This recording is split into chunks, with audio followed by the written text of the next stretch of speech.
మొట్టమొదటిగా 2024 ఎన్నికలను చర్చించుకుందాం. ఒక పరిణామ క్రమంలో ఒక సిస్టమేటిక్గా ఎలా కుట్రలు జరుగుతున్నాయి అన్నటువంటి విషయాన్ని ఆకలింపు చేసుకోవాలి. 24 ఎన్నికల్లో వైఎస్ఆర్ కాంగ్రెస్ పార్టీ ఓటమి పాలైనటువంటి విషయం మీ అందరికీ కూడా తెలిసినటువంటి విషయం. దానికి చాలా కారణాలు ఉన్నాయి, సమీక్షించుకుంటున్నాం. ఆ సమీక్షల తర్వాత ఏదైతే నివారణోపాయాల్ని ఆలోచించి చర్యలు తీసుకోవాలనో ఆ చర్యలు తీసుకోవడం జరుగుతుంది మా పార్టీ అధ్యక్షుల వారు. ఎన్నికల రిజల్ట్ వచ్చిన తర్వాత, కొత్త ప్రభుత్వం పగ్గాలు చేపట్టిన తర్వాత ఏం జరుగుతుంది, మొట్టమొదటిగా ఏం జరిగింది అన్నటువంటిది అర్థం చేసుకోవాలి. రాష్ట్ర వ్యాప్తంగా ఇచ్చాపురం నుంచి అలా కుప్పం వరకు కూడా 175 స్థానాల్లో 11 స్థానాలు మేము సంపాదించుకున్నప్పటికీ, ఓటమి పాలైనప్పటికీ ప్రజల తీర్పుకి కట్టుబడి మేము అధికారాన్ని దిగిపోయాం. వచ్చినటువంటి కొత్త ప్రభుత్వం ఆ యొక్క పార్టీ యొక్క గుండాలు కానీ, రౌడీ ఎలిమెంట్స్ కానీ, ఆ పార్టీ యొక్క కార్యకర్తలు కానీ ఎలా దౌర్జన్యాలు చేస్తూ ప్రతి ఒక్కరిని, వైఎస్ఆర్ కాంగ్రెస్ పార్టీకి సపోర్ట్ చేసినటువంటి ప్రతి ఒక్కరిని ఇబ్బందులకు గురి చేస్తూ, తీవ్రంగా కొడుతూ, కుటుంబాలను నాశనం చేస్తూ, రేపులు చేస్తూ, ఈ రకమైనటువంటి అకృత్యాలకి చట్టం అనే దాన్ని పరిగణలోకి తీసుకోకుండా పోలీసులు ఏం చేస్తారులే, మాకు అధికార పార్టీ యొక్క సపోర్ట్ ఉంది అన్నటువంటి ఒకే ఒక కారణంతో ఆ అకృత్యాలకన్నిటికీ పాల్పడడం జరిగింది. కొన్ని కుటుంబాలు కాసేపు నిశ్శబ్దంగా ఉండండి, ఎవరైతే ఇష్టం లేదో ప్రెస్ కాన్ఫరెన్స్లో వాళ్ళు వెళ్ళిపోవచ్చు. ఇలా కొన్ని ఊర్లలో ఉన్నటువంటి కుటుంబాలు ఊర్లు వేరే ప్రాంతాలకు తరలి వెళ్ళినటువంటి మనం పరిస్థితులు చూసాం. ఇంతటి దారుణమా ఇదా మీరిచ్చేటటువంటి ప్రజాస్వామ్యబద్ధమైనటువంటి పరిపాలన అని నేను ప్రశ్నిస్తా ఉన్నా. ఇప్పుడుండేటటువంటి అధికార పార్టీ ఎన్నికలకు ముందు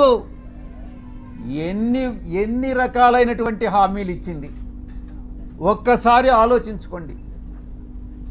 సూపర్ 4 అనని, సూపర్ 6 అనని, మేము చట్టబద్ధంగా పరిపాలిస్తామనని, మేమేదో చట్ట వ్యతిరేకంగా పరిపాలించామనని, ఏది ఏమైనప్పటికీ ప్రజల తీర్పును శిరసావహించాం. ప్రజలందరూ కూడా గమనిస్తూ ఉన్నారు.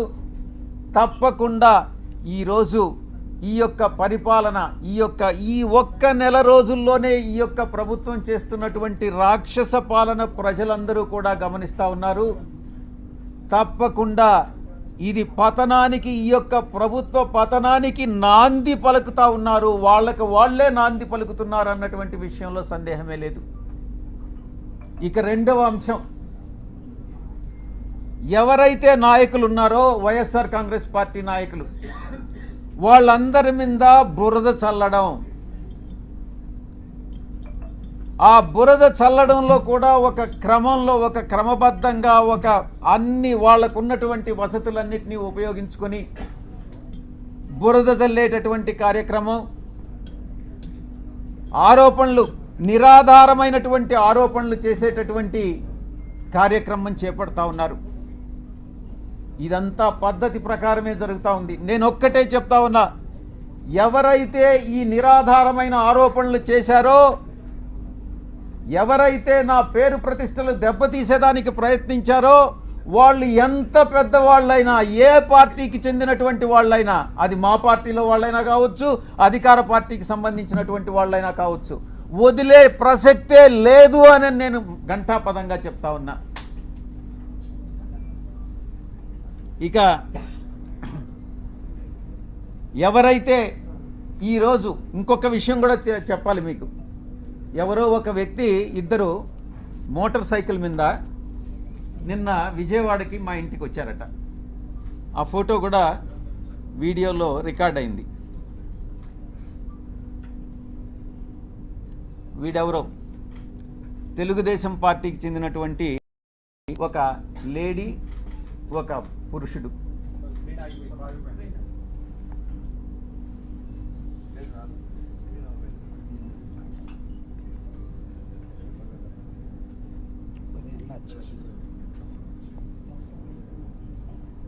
వీళ్ళు నేను ఒక్కటే చెప్తా ఉన్నా, వీడెవడో నాకు తెలీదు. వాడు ధైర్యంగా వచ్చి విజయసాయిరెడ్డి వాడు ఉండాడా ఇక్కడ, పారిపోయాడా అని అన్నాడంట. ఎక్కడికి పారిపోయాడు అని అన్నాడంట. వాడెవడో నాకు తెలీదు. వీడు డెఫినెట్గా తెలుగుదేశం గుండా అయి ఉంటాడు. ఆ గుండా వెనుక ఒక అమ్మాయిని కూడా తీసుకొచ్చాడు. నేను ఒక్కటే చెప్తా ఉన్నా, ఎవరైనా కూడా, నేను ఈరోజు ఇక్కడ వచ్చాను, నాకేం సెక్యూరిటీ లేదే, ఏ ఒక్క పోలీసు నా దగ్గరికి రాలేదే, నాకు పర్సనల్ సెక్యూరిటీ కూడా లేదే, నేను ధైర్యంగా వచ్చా. వీడెవడో టైం చెప్పి నువ్వు ఫలాని దగ్గరికి రా అని చెప్తే ధైర్యంగా నేను ఒక్కడనే వెళ్తా. ఈ రకంగా ఏదో వచ్చి నేను భయపెట్టేస్తాను, నేను కొట్టేస్తాను, చంపేస్తాను అని ఈ రకంగా భయపెడితే తాటాకు చప్పుళ్ళకు భయపడేటటువంటి వాడిని కాదు అని నేను చెప్తా ఉన్నా. పత్రికాముఖంగా చెప్తా ఉన్నా, వీడికే చెప్తా ఉన్నా. నువ్వు టైం చెప్పరా, నేను వస్తా, లేదా నువ్వు మా ఇంటికి వచ్చి వాడు విజయసాయిరెడ్డి గారు ఎక్కడ అన్నావు కదా, నువ్వే చెప్పు, మీ ఇంటి అడ్రస్ చెప్పు, నేను వస్తా, చూసుకుందామని అన్నటువంటి విషయాన్ని నేను చెప్తా ఉన్నాను. నేను దీన్ని బట్టి ఒకటే అర్థం చేసుకోవాలి, ఏ ప్రభుత్వం అధికారంలో ఉన్నా, ఏ కూటమి అధికారంలో ఉన్నా, మేము ప్రతిపక్షంలో ఉన్నా, భయపడే ప్రసక్తి లేదు. మళ్ళీ తిరిగి వైఎస్ఆర్ కాంగ్రెస్ పార్టీ 5 సంవత్సరాల కాలంలో మళ్ళీ అధికారంలోకి వస్తుంది. మధ్యంతర ఎన్నికలు కానీ వస్తే మళ్ళీ కూడా అధికారంలోకి వస్తుంది. ఎవరైతే తోక ఆడిస్తున్నారో ఆ తోక ఆడిచ్చే వాళ్ళందరినీ తిరిగి కత్తిరిస్తామని నేను పత్రికాముఖంగా చెప్తా ఉన్నా. ఇక బాబాసాహెబ్ అంబేద్కర్ గారు రాజ్యాంగాన్ని రూపొందించినప్పుడు రాజ్యాంగ రూపకర్త 4 స్తంభాల్ని నిర్మించారు. 1 పార్లమెంటు, 2 బ్యూరోక్రసీ, జ్యుడిషియరీ, ఆ తర్వాత మీరు 4th పిల్లర్ ప్రెస్. ఏంటి ఉద్దేశం? ఏంటి రాజ్యాంగంలో ఉన్నటువంటి ఉద్దేశం? ఏంటి? తరతరాలుగా ఈ యొక్క అణగారినటువంటి వర్గాలు, తరతరాలుగా వెనుకబడినటువంటి వర్గాలు, అది మనునీతి ధర్మం ప్రకారం కుల వృత్తుల వల్ల కావచ్చు, మరి ఏ ఇతర రీత్యా కావచ్చు, ఈ యొక్క అణగారినటువంటి వర్గాలన్నింటినీ కూడా పైకి తీసుకురావాలన్నటువంటి ఉద్దేశంతో రాజ్యాంగంలో ఈ యొక్క 4 స్తంభాలని నిర్మించి చట్టానికి లోబడి మీరు పని చేయండి అని చెప్పినటువంటి మహానుభావుడు బాబాసాహెబ్ అంబేద్కర్ గారు. అందుకే ఈ ఇన్స్టిట్యూషన్స్ అన్నీ కూడా మీకు మీ బాధ్యతలను గుర్తు చేస్తా ఉన్నా. మీడియాకి అంతరాలు లేనటువంటి సమాజమే మన ధ్యేయంగా ఉండాలి అన్నటువంటి చెప్పినటువంటి వ్యక్తి బాబాసాహెబ్, గొప్ప వ్యక్తి బాబాసాహెబ్ అంబేద్కర్ గారు. ఇక అణగదొక్కబడినటువంటి కులాలని ఒక షెడ్యూల్డ్ కులాలుగా పెట్టి, ఒక షెడ్యూల్లో పెట్టి వాళ్ళకి రిజర్వేషన్స్ పాటించమనని, ఆ బాధ్యతని గుర్తు చేయడానికే ఈ బ్యూరోక్రసీ, జ్యుడిషియరీ, ఈ యొక్క పార్లమెంట్ అన్నటువంటి దాన్ని ఆయన రూపొందించడం జరిగింది. దాంట్లో మీ పాత్ర కూడా ఉంది.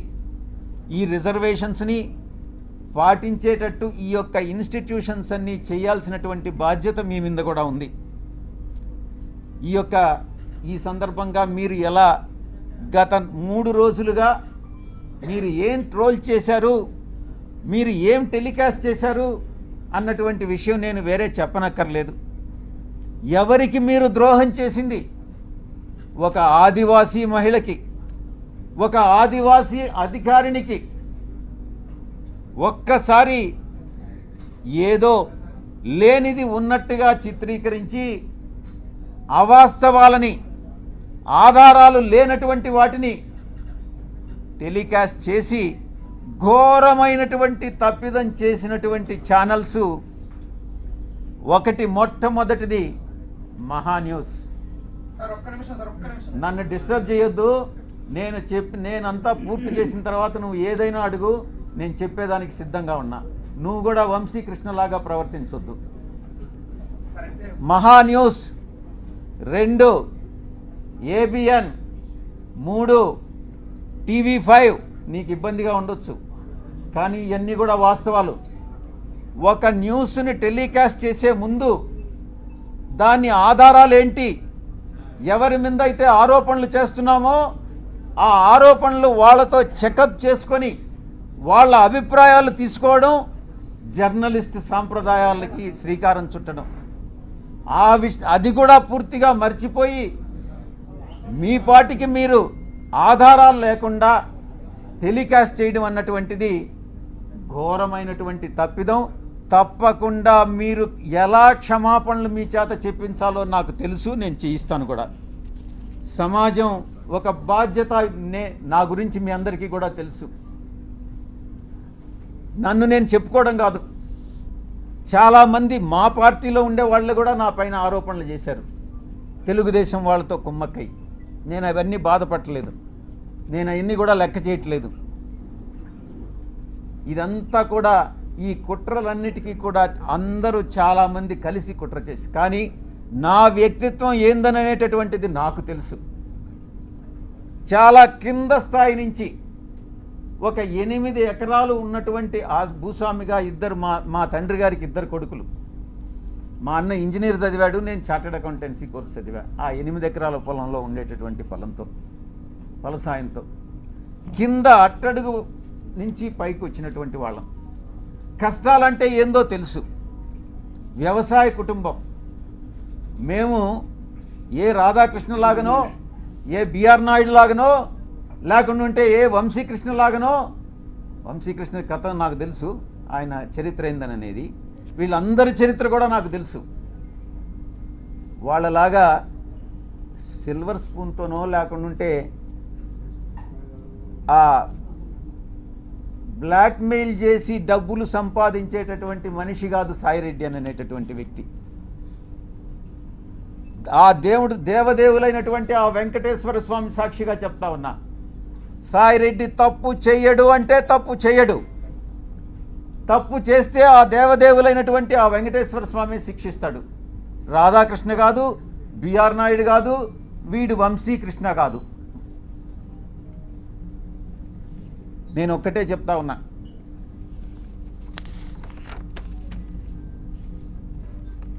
ఒక ఎంపీగా, బాధ్యతాయుతమైనటువంటి ఎంపీగా నా యొక్క బాధ్యతలను నేను నిర్వర్తిస్తా ఉన్నా.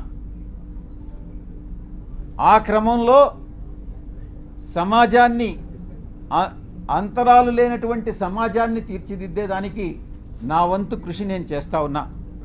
బరి తెగించి హద్దులు మీరి ఇష్టానుసారంగా ఆధారాలు లేకుండా నిరాధారమైనటువంటి ఆరోపణలు ఒక ఆదివాసీ స్త్రీతో సంబంధం ఉన్నట్టుగా మీరు చెప్పి ఈరోజు అదే ఆధారాలు మీరు ఎవరెవరికి సబ్మిట్ చేయాల్సి ఉంటుంది అన్నటువంటి విషయాన్ని నేను రాబోయేటటువంటి నా యొక్క ప్రెస్ కాన్ఫరెన్స్లో నేను ఎక్స్ప్లెయిన్ చేస్తాను. ఈ కుట్ర కుతంత్రాల వెనక ఎవరున్నారు అనే విషయాన్ని నేను ప్రశ్నిస్తా ఉన్నా. నాకు వ్యతిరేకంగా అనైతికంగా ప్రవర్తించినటువంటి వాడు వంశీకృష్ణ, 2 రాధాకృష్ణ, 3 బిఆర్ నాయుడు, 4 వెంకటకృష్ణ, 5 సాంబడు. నేను చెప్తా ఉన్నా, తప్పకుండా మీ అందరూ కూడా చట్టానికి లోబడి మీ అందరి మీద చర్యలు తీసుకోవడం జరుగుతుంది. ప్రతిపక్షంలో ఉన్నాడు వీడు విజయసాయిరెడ్డి, ఏం చేస్తాడు లేనని మీరు తేలిగ్గా తీసుకోవచ్చు.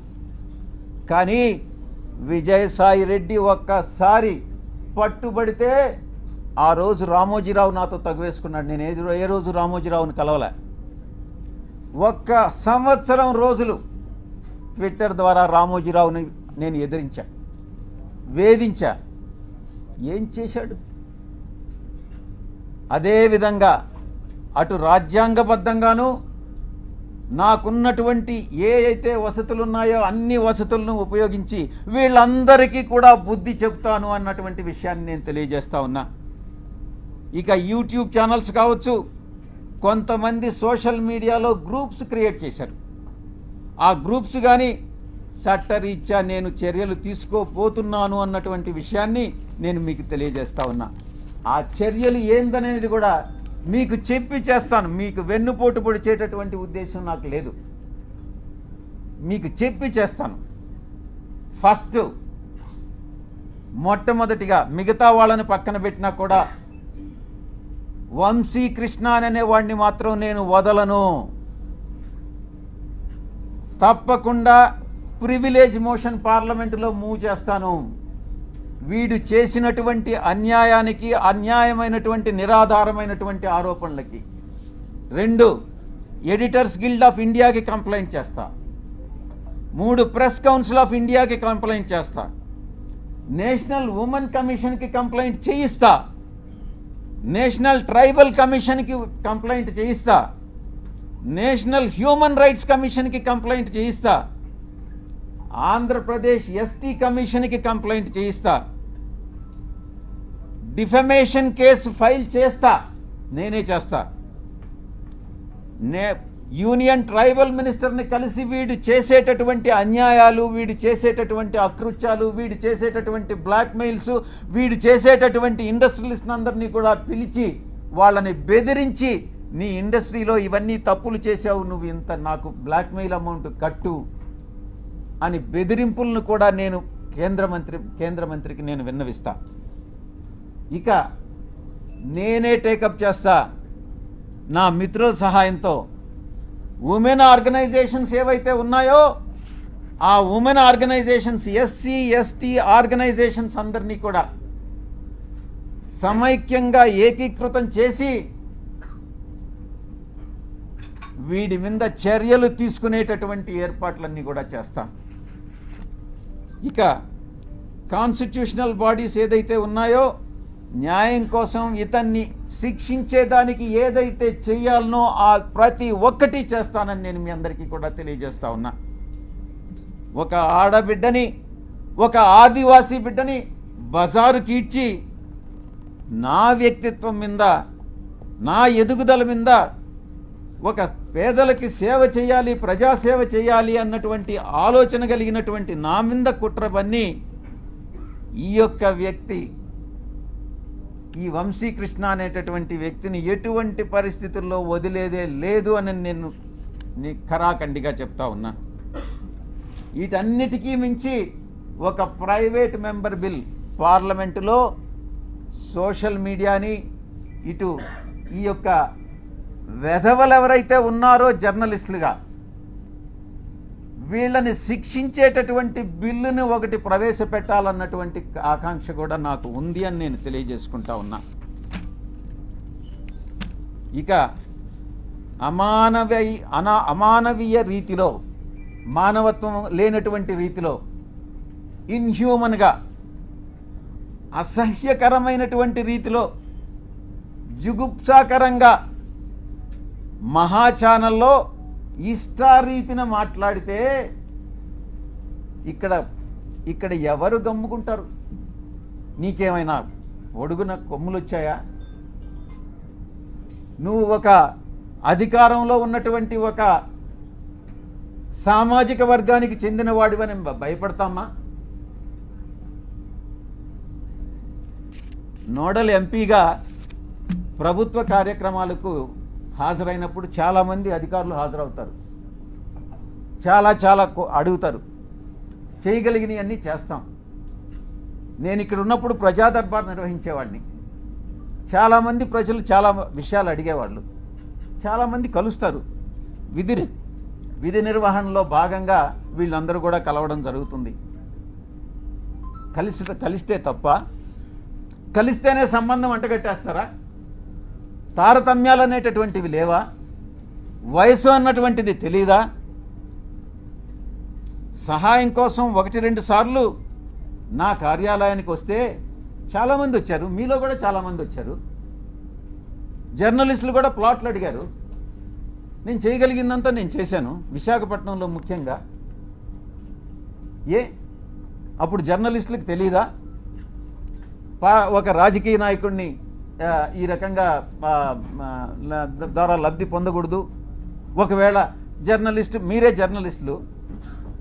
జర్నలిస్టులు మీకు ప్లాట్ లేదని అలాట్ చేసి ఉంటే, మీకు అలాట్ చేసినటువంటి వాళ్ళలో ఎవరైనా మహిళలు ఉంటే వాళ్ళకి నాకు సంబంధం అంట కట్టేస్తారా? ఏమైనా బుద్ధుండి ఇటువంటి ప్రసారాలు చేస్తారా అని నేను ప్రశ్నిస్తా ఉన్నా. అలాంటి వ్యవహారాల్లో నన్ను తీసుకురావడంలో ఒక పెద్ద కుట్ర ఉంది. దీని వెనక వంశీకృష్ణ వెనక ఎవరుండారు అన్నటువంటి విషయం కూడా నాకు తెలుసు. స్వయానా ఆమె చెప్పింది, ఆ ఆదివాసీ మహిళే చెప్పింది అధికారిని, సాయిరెడ్డి తండ్రి లాంటి వాడు అనని. బుద్ధి ఉండాలి ఎవరికైనా, టెలికాస్ట్ చేసేవాడికి. మనిషి అన్నవాడు మనిషి అయి పుట్టుంటే, కడుపుకి అన్నంగాని తింటా ఉంటే, ఎటువంటి వ్యక్తి కూడా, అటువంటి వ్యక్తులు, మానవత్వం ఉన్నటువంటి వ్యక్తులు ఎవరు కూడా ఇటువంటి విషయాలు టెలికాస్ట్ చేయరు. ఇంకా కూడా చెప్పాలంటే, ఈ వంశీకృష్ణ అనేవాడు ఒక అమ్మ అబ్బకు పుట్టుంటే, వీడు నిజంగా ఒక మనిషి అయి ఉంటే ఇటువంటి అక్రమ సంబంధాలు మనసులో కూడా, మైండ్లో కూడా రావు. వీడు మనిషే కాదు అన్నటువంటి విషయాన్ని నేను చెప్తా ఉన్నా. సాధారణంగా ఇలాంటి కంప్లైంట్స్ వస్తే ఏ పోలీస్ స్టేషన్కో పోతారు. సర్ప్రైజింగ్గా ఈ కంప్లైనెంట్ ఎవరో ఒక కాన్ఫిడెన్షియల్ లెటరు ఎండోమెంట్ కమిషనర్కి ఇచ్చాయట. ఆ బుద్ధి లేని ఎండోమెంట్ కమిషనరు దాన్ని ఎందుకు లీక్ చేశాడో నాకైతే అర్థం కాలే. కాన్ఫిడెన్షియల్గా ఎంక్వైరీ చేయాల్సినటువంటి ఒక అధికారి దాన్ని మీడియాకి ఎలా ఇస్తాడు? అధికారికి బుద్ధి లేదు, తీసుకునేటటువంటి మీడియాకి ఎలా బుద్ధి లేదని నేను ప్రశ్నిస్తా ఉన్నా. నిజాలు ఒకవేళ తీసుకున్నారు, నిజాలు అన్నటువంటివి తెలుసుకోకుండా విచక్షణారహితంగా ఉద్దేశపూర్వకంగా బహిర్గతం చేయడంలో, కుట్రలో ఒక భాగంగా మీరు ఇలాంటివి టెలికాస్ట్ చేస్తారా అని నేను ప్రశ్నిస్తా ఉన్నా. ఈ యొక్క మీడియా, ఒక సెక్షన్ ఆఫ్ మీడియాలో ఇవి ప్రసారం చేయనటువంటివి 4 ఛానల్స్. TV9 ప్రసారం చేయలేదు, 10 TV ప్రసారం చేయలేదు, సాక్షి ప్రసారం చేయలేదు, NTV ప్రసారం చేయలేదు. మిగతా అన్ని ఛానల్స్ ఏదో ఒక రకంగా ప్రసారం చేసినటువంటివే. మీరు ఒక్కసారి చూస్తే ఈ ఛానల్స్ అన్నీ కూడా ఒక సామాజిక వర్గానికి చెంది వెస్టెడ్ ఇంట్రెస్ట్ ఉన్నటువంటి ఛానల్స్ అన్నటువంటిది మీరు అర్థం చేసుకోవచ్చు. ఎవరు టెలికాస్ట్ చేశారన్నటువంటిది కూడా కానీ మీరు ఇంకా కొంచెం లోతుల్లో కానీ వెళితే ఆ యాంకర్స్ కూడా అదే సామాజిక వర్గానికి చెందినటువంటి వాళ్ళు అన్నటువంటిది చాలా స్పష్టంగా తెలుస్తూ ఉంది. ఇంకా ముందుకు రావాలి, ఇంకా ముందు విషయాలు ఉన్నాయి. ఒక వ్యక్తి చేసినటువంటి ఆరోపణలను దృష్టిలో పెంచుకొని ఒక మహిళ క్యారెక్టర్ మీద దెబ్బతీస్తారా? ఒక మహిళ క్యారెక్టర్ మీద దాడి చేస్తారా? ఆ స్థానంలో నేను ఒక్కటే అడుగుతున్నా, ఒరేయ్ వంశీ, నీకు అమ్మ లేదా? నీకు అక్క లేదా? నీకు అమ్మ చెల్లెలు, అక్క చెల్లెలకి తేడా తెలీదా? మీ అమ్మ మీద, మీ అక్క మీద, మీ చెల్లెల మీద ఎవరైనా ఇటువంటి ఆరోపణలు చేస్తే నువ్వు నిజంగా మనిషి అయి పుట్టి నీకు చీము నెత్తురుగాని ఉంటే నువ్వు గమ్ముగా ఉంటావా అని నేను ప్రశ్నిస్తా ఉన్నా. వీడు డెఫినెట్గా సమాధానం చెప్పాలి ఈ విషయానికి. ఈ మారెళ్ల వంశీ అనేటటువంటి వాడు, ఆంధ్రజ్యోతి వెంకటకృష్ణ, TV5 సాంబడు, వాళ్ళ పుట్టుక మీదనే నాకు అనుమానం ఉంది. నేను ఈరోజు చెప్తా ఉన్నా పత్రికాముఖంగా, ఒరేయ్, మీ పుట్టుక మీదనే నాకు అనుమానాలు ఉన్నాయిరా. మీ తల్లిదండ్రులకి ఎవరైనా డిఎన్ఏ టెస్ట్ చేయించండి, మీరు కరెక్ట్గా పుట్టారా లేదా అని మిమ్మల్ని అడిగితే మీరు బాధపడతారా లేదా అన్నటువంటి విషయాన్ని ఒక్కసారి మీరు మిమ్మల్ని మీ మనస్సాక్షిని ప్రశ్నించుకోండిరా. అప్పుడు అర్థమవుతుంది మీకు మనసులో బాధ ఏందన్నటువంటిది. ఆరోపణలు చేయడం కాదు, బ్లాక్మెయిల్ చేయడం కాదు, డబ్బులు సంపాదించడం కాదు, మనిషి అయి పుట్టిన తర్వాత సమాజానికి సేవ చేయడం రా ముఖ్యం. మీలాగా డబ్బు సంపాదించుకొని మీ యొక్క స్వలాభం కోసం మీరు ఆనందాన్ని పొందడం కాదురా. ఈ యొక్క ఆవేదన అర్థం చేసుకోవాలి. నా యొక్క ఆవేదన నేను ఒక్కటే అడుగుతా ఉన్నా, ఇదేనంటరా మీ జర్నలిస్టిక్ విలువలు? ఇదేనా మీ జర్నలిస్టిక్ విలువలు? ఇక వంశీ విషయానికి వస్తాం. వీడికి బ్లీచింగ్ పౌడర్కి, టాల్కమ్ పౌడర్కి, లేకుండా ఇంకొక కొకైన్కి తేడా తెలియదు. వీడిని అసలు సమాజంలోనే వీడి టాల్కమ్ పౌడర్ అంటారు వీడిని. నేను ఒక్కటే అడుగుతున్నా, ఒరే వంశీ, జర్నలిస్ట్ అనే దానికి ఒక స్పెల్లింగ్ చెప్పరా నువ్వు కరెక్ట్గా? ఎక్కడో చదువు పేరు లేని వాడివి, చదువు లేని వాడివి, విజ్ఞానం లేని వాడివి, ఇంగిత జ్ఞానం లేనటువంటి వాడివి, మీడియాలో చొరబడి అందరినీ మోసం చేసి మిగతా వాళ్ళందరినీ కూడా ఏకంగా ఛానల్ యాజమాన్యంలోకి వచ్చి నువ్వు సాగిస్తున్నటువంటి అరాచకాలు ఏదైతే ఉన్నాయో, నువ్వు చేస్తున్నటువంటి బ్లాక్మెయిల్ ఏదైతే ఉందో, అది సభ్య సమాజం తల ఉంచుకునేలా మీ తల్లిదండ్రులకు తెలిస్తే, మీ అక్క చెల్లెళ్ళకి తెలిస్తే వాళ్ళు కూడా తల వంచుకుంటారు రా వంశీ. ఇది నీ యొక్క పరిస్థితి. ఒక్కసారి మీ ఛానల్లో పనిచేసేటటువంటి మీ యొక్క మహిళా ఉద్యోగుల్ని ఒక్కసారి అడిగి చూడు నీ గురించి ఏమనుకుంటున్నారు అన్నటువంటి విషయం. నీ వెనక ఏమనుకుంటున్నారు అనేది ఒక్కసారి తెలుసుకోరా. వంశీ డిబేట్లు కూడా చూస్తూ ఉన్నాం. అది జబర్దస్త్ అన్నటువంటిది చాలా అగ్లీగా ఉంటుంది. దానికన్నా ఇంకా హీనంగా ఉంటాయి వీడి డిబేట్స్. ఒక్కసారి డిబేట్లపై నువ్వే ఫీడ్బ్యాక్ తీసుకో. నీ డిబేట్ల మీద నీకు అసలు ఒక్క ఓనామహాల్ రానివాడివి నువ్వేం జర్నలిస్ట్ రా వంశీ? తల్లికి కూతురికి, చెల్లెలకి పెళ్ళానికి తేడా తెలియని స్థాయిలో ఒక మహిళకి అంటగట్టి ఆరోపణలు చేసి డిబేట్ చేస్తావంటరా వంశీ అని నేను ప్రశ్నిస్తా ఉన్నా. ఒకటి వంశీ, నీకు పిల్లలు లేరా?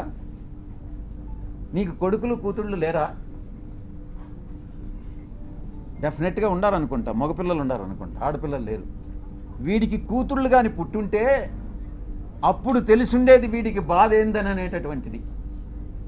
ఆ కూతుళ్ళ మీద ఎవరైనా ఆరోపణలు చేసుంటే అప్పుడు తెలిసిండేది ఈ వంశీ అని అనేవాడికి బాధ ఏందని అనేటటువంటిది.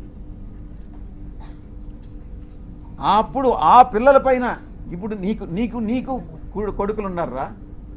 నీ కొడుకులా కాదానని ఎవరైనా డిఎన్ఏ టెస్ట్ చేయించమని నన్ను అడిగితే నువ్వు బాధపడతావా లేదా అని నేను ప్రశ్నిస్తా ఉన్నా. ఇక సాంబడు గురించి తెలుసుకోవాలి. సాంబడు కాసేపు అయిపోవచ్చింది, కాసేపు నిశ్శబ్దంగా ఉండండి వెనుకుండేటటువంటి వాళ్ళు.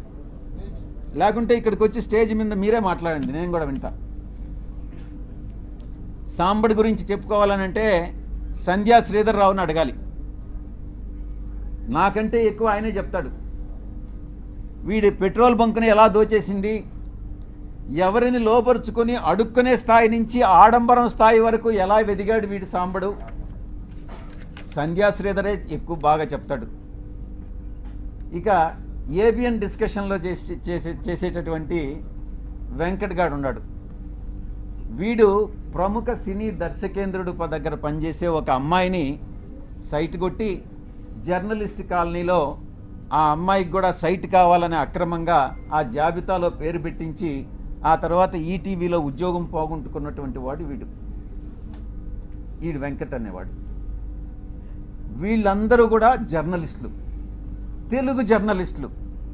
తెలుగు జర్నలిస్టు ప్రమాణాలు పాటించేటటువంటి గొప్ప జర్నలిస్టులు. ఇది తెలుగు జర్నలిజం యొక్క కథ. కనీస నైతిక విలువలు, మానవ సంబంధాల మీద అవగాహన లేనటువంటి వాళ్ళు జర్నలిస్టు ముసుగులో వీళ్ళందరూ కూడా బ్లాక్మెయిలర్స్ని నేను కొన్ని ప్రశ్నలు అడగదలుచుకున్నా. 3 ప్రశ్నలు.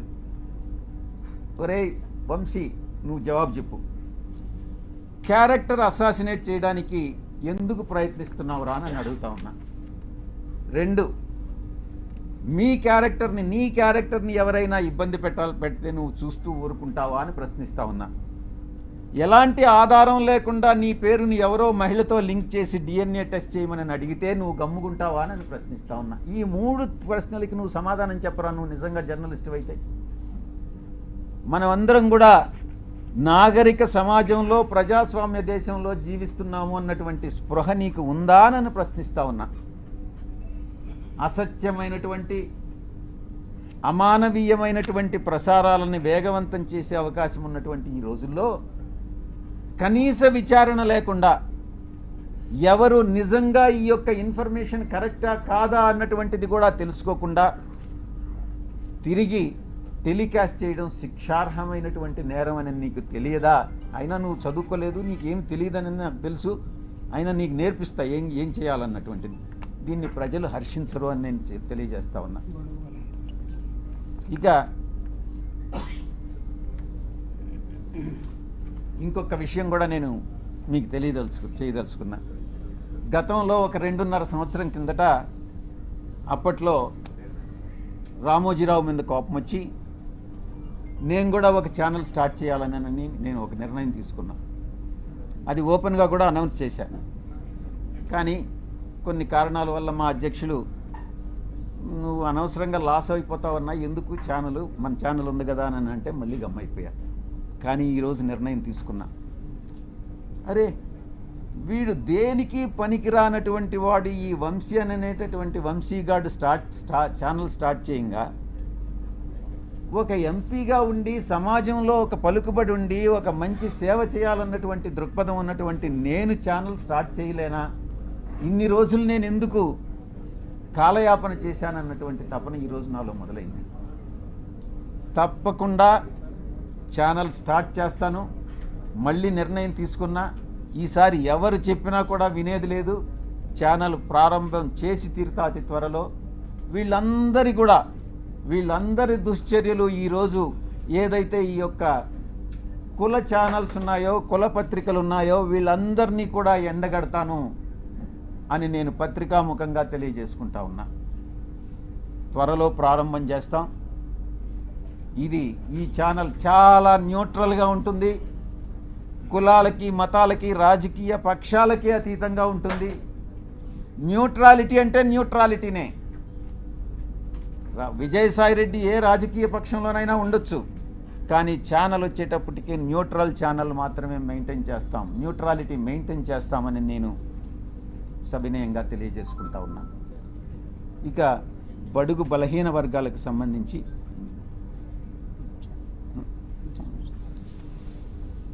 మా వైఎస్ఆర్ కాంగ్రెస్ పార్టీ, మా పార్టీ అధ్యక్షులు ఎప్పటికీ, ఇప్పుడు, గతంలో ఎప్పుడు కూడా బడుగు బలహీన వర్గాల అప్లిఫ్ట్మెంట్ కోసం పనిచేస్తాం. తప్పకుండా రాబోయేటటువంటి 5 సంవత్సరాల కాలంలో 2029 ఎన్నికల్లో మేమే అధికారం కైవసం చేసుకుంటాం.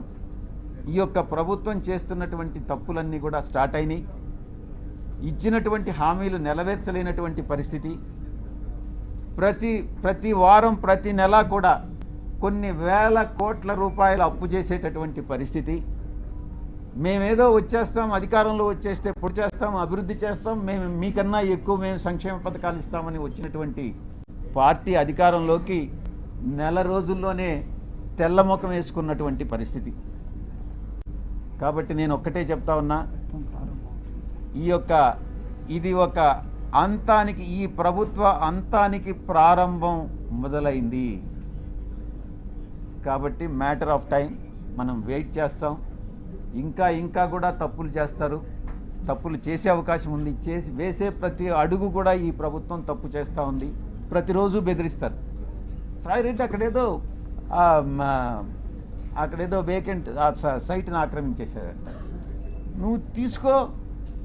సాయిరెడ్డి కానీ సైట్ ఆక్రమించుంటే నువ్వు తీసేసుకో, నేను కాదనట్లేదు కదా. సాయిరెడ్డి ఏదో అక్కడ గోడ కట్టేశాడంట.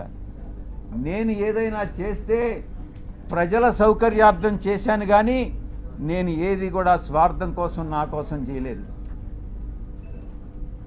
ఏదైనా అక్కడేదో భీమిల్లో బ్రిడ్జి కట్టించానని ఆరోపణలు చేస్తున్నారు, కొట్టేస్తామని. కొట్టేయండి, ప్రజల కోసం కట్టించాను, ప్రభుత్వ ప్రాపర్టీని ప్రొటెక్ట్ చేశాను, నా సొంత డబ్బులు 2 కోట్లు ఖర్చు పెట్టుకున్నాను, దాన్ని మొత్తం క్లీన్గా క్లీన్ చేశాను. మీరే తీసుకోండి, నేనేమన్నా ఆక్రమించుకున్నానా? ఇటువంటి ఆరోపణలు చేసేటటువంటి మంత్రులకి, శాసనసభ్యులకి, పార్టీలకి నేను ఒక్కటే చెప్తా ఉన్నా, మీ ఇష్టం, చేసుకోవాల్సింది చేసుకోండి. ఎటువంటి పరిస్థితుల్లో భయపడేది లేదు అన్నటువంటి విషయాన్ని స్పష్టంగా చెప్తా ఉన్నా.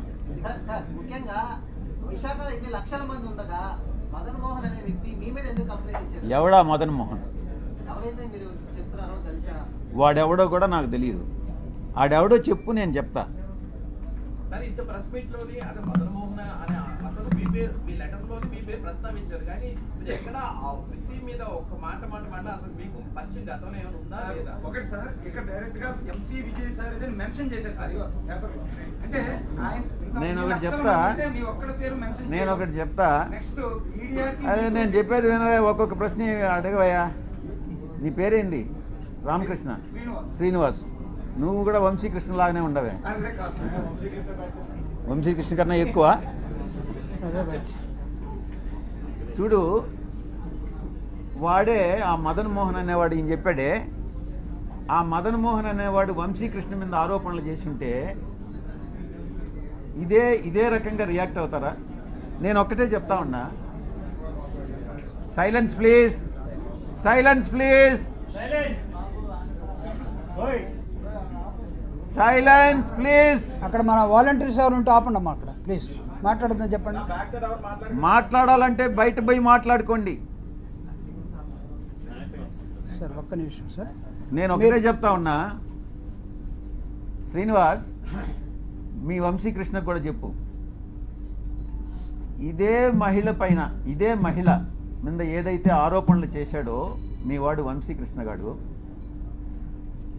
అదే మహిళ కమ్మ సామాజిక వర్గానికి చెందిన మహిళ అయితే ఈ ఆరోపణలు చేస్తాడా నేను ప్రశ్నిస్తా ఉన్నా. చెప్పు. నేను చెప్పా. రెండో విషయం, ఈ మదన్ మోహన్ అనేవాడు నన్ను ఎన్నిసార్లు కలిశాడు? ఈ మదన్ మోహన్ అనేటటువంటి వాడు నా దగ్గరకు వచ్చి 2 సార్లు స్కాలర్షిప్ దేనికోసమో 2 సార్లు వచ్చాడు. చాలామంది వస్తుంటారు, మీరు కూడా వచ్చారు, ప్లాట్ల కోసం వచ్చారు. నేను చేయగలిగింది చేశా, అదే రకంగా వాడికి చేశా. మదన్ మోహన్ అనేటటువంటి వాడు సాయిరెడ్డి మీదనే ఎందుకు కంప్లైంట్ చేశాడు అని అంటే, దానిలో ఆంతర్యం అర్థం చేసుకోలేనటువంటి అమాయకుడు అంటవయ్యా శ్రీనివాస్ నువ్వు. మీ వంశీగాడిని అడుగు, వాడు చెప్తాడు బాగా దీనికి సమాధానం, నేను కాదు చెప్పాల్సింది. మదన్ మోహన్ అనేవాడు వంశీగాడిని అప్రోచ్ అయ్యాడా లేదా, ఎందుకు అప్రోచ్ అయ్యాడు, వాళ్ళిద్దరి మధ్యన ఉండేటటువంటి అండర్స్టాండింగ్ ఏంది అన్నటువంటిది మీ వంశీగాడిని అడుగు, చెప్తాడు. Right, next. ఆరోపణలు వచ్చిన తర్వాత ముందు ఫస్ట్ ఏం జరిగిందని నాకే తెలీదు, నాకు సంబంధం లేనటువంటి విషయం. నాకన్నా ముందు మీకే తెలిసింది ఏం జరిగిందని అనేది. ఆ తర్వాత అర్థం చేసుకొని ఆధారాలు సేకరించి దాని మీద రియాక్ట్ అయ్యేదానికి 3 రోజులు పట్టింది. 3 రోజులు కాకుంటే 4 రోజులు పట్టచ్చు. ఎవరైనా తమరు ఏ ఛానల్ నుంచి కొంచెం పైకి లేచి మాట్లాడితే బాగుంటుంది.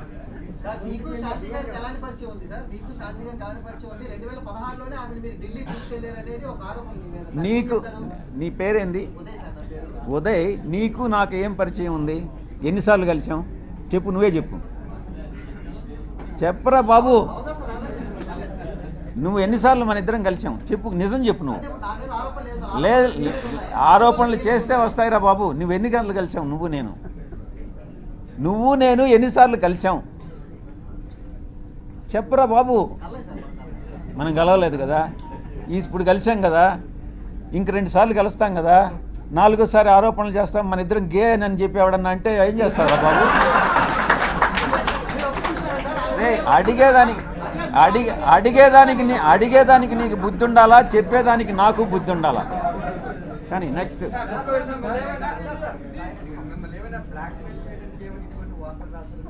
వాడిని అడుగు, వంశీకృష్ణ గారిని అడుగు, చెప్తాడు. నిజాలు ఏందనేది వంశీకృష్ణ గారిని అడుగు. నేను వాడిని పార్లమెంట్కి ఈడుస్తా, ప్రివిలేజ్ కమిటీకి ఈడుస్తా, వాడి మీద కేసులు పెడతా. ప్రతి క్షణం సాయిరెడ్డి అనే వాడిని నేను ఎందుకు కలిపెట్టానా అని జీవితంలో వాడు పశ్చాత్తాపపడేటట్టు చేస్తాను అని నేను మీ అందరి ముందు చెప్తా ఉన్నా. సాయిరెడ్డి గారికి వంశీకృష్ణ గారికి వ్యక్తిగత తగాదాలు, భూ తగాదాలు వాడెవడో నాకు వంశీ అనే వాడెవడో నాకు తెలియదు. నేను ఇంతవరకు వాడిని కలవలేదు. వాడిని కలవాలనే ఉద్దేశం నాకు లేదు. నా మీద ఆరోపణలు చేశాడు. నేను వాడిని డెఫినెట్గా చట్ట ప్రకారం, నేను చట్టకి అతీతంగా నేనేం చేయను. వాడిని డెఫినెట్గా చట్ట ప్రకారం వాడి మీద చర్యలు తీసుకోబడతాయి. వాడు ఎట్ట చేస్తాడయ్యా ఈ వంశీ గారు?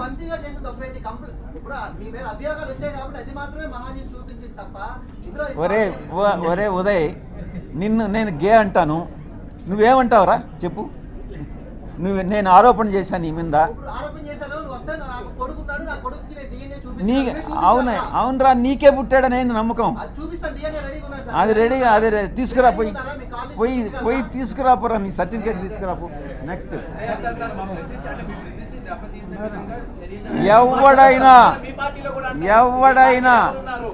ఎవరైనా మా పార్టీకి చెందిన వాళ్ళైనా, తెలుగుదేశంకి చెందిన వాళ్ళైనా, జనసేనకి చెందిన వాళ్ళైనా, జర్నలిస్టులైనా ఎవరైనా నా ప్రతిష్టకి దెబ్బతీసే విధంగా ప్రవర్తిస్తే వదిలే ప్రసక్తే లేదు అని నేను మీకు సభాముఖంగా చెప్తా ఉన్నా.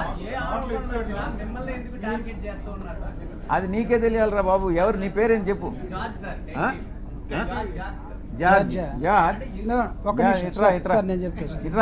ముందుకురా.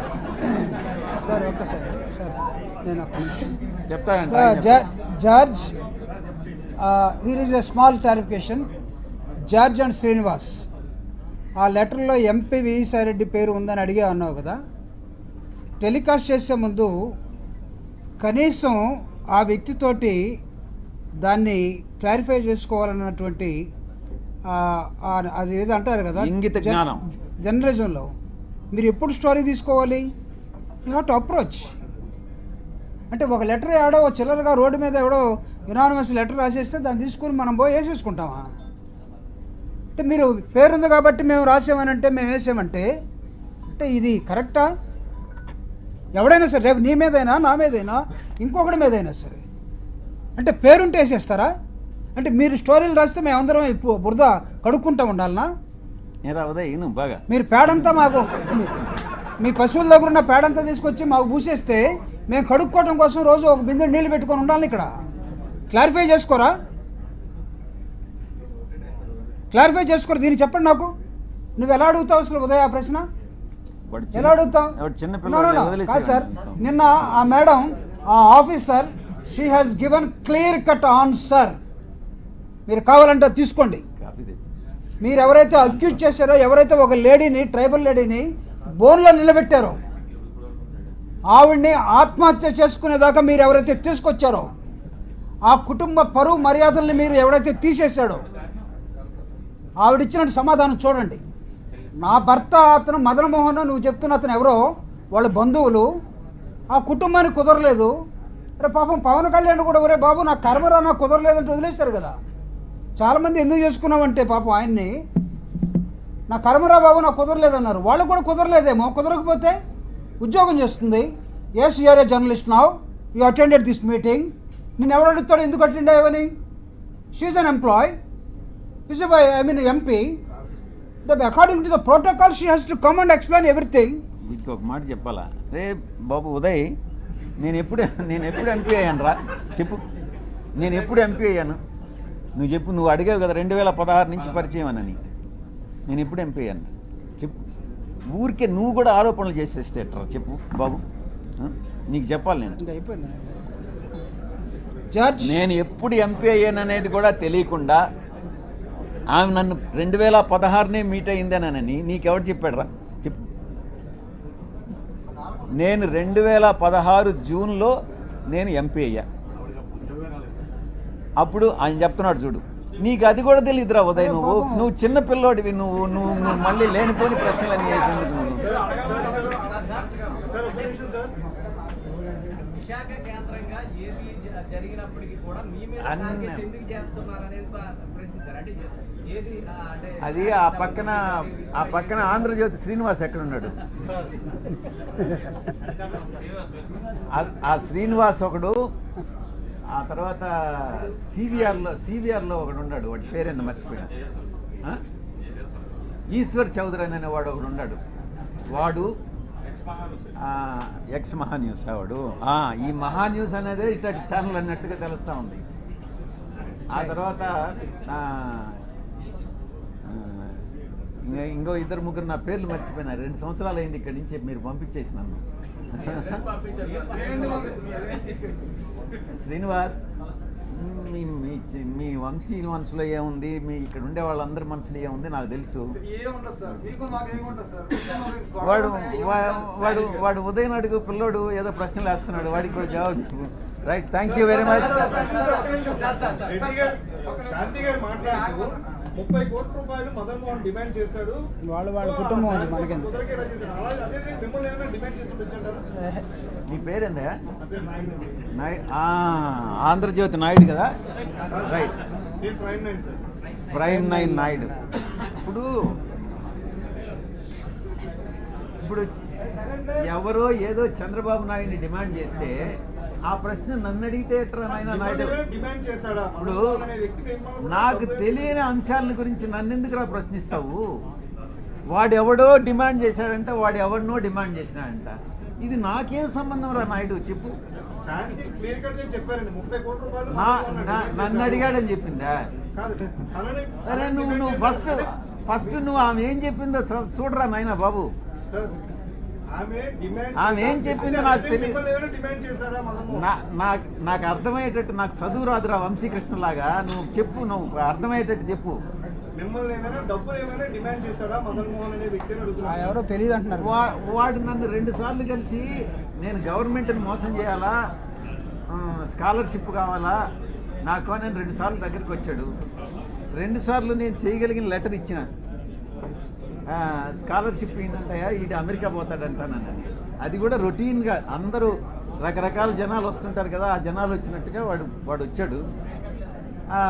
నేను అందులో చైర్మన్గా, కామర్స్ కమిటీకి చైర్మన్గా ఉన్నా.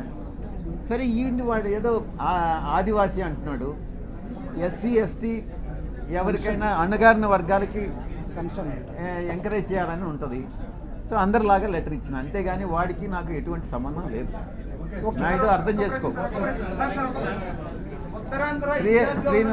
శ్రీనివాస్,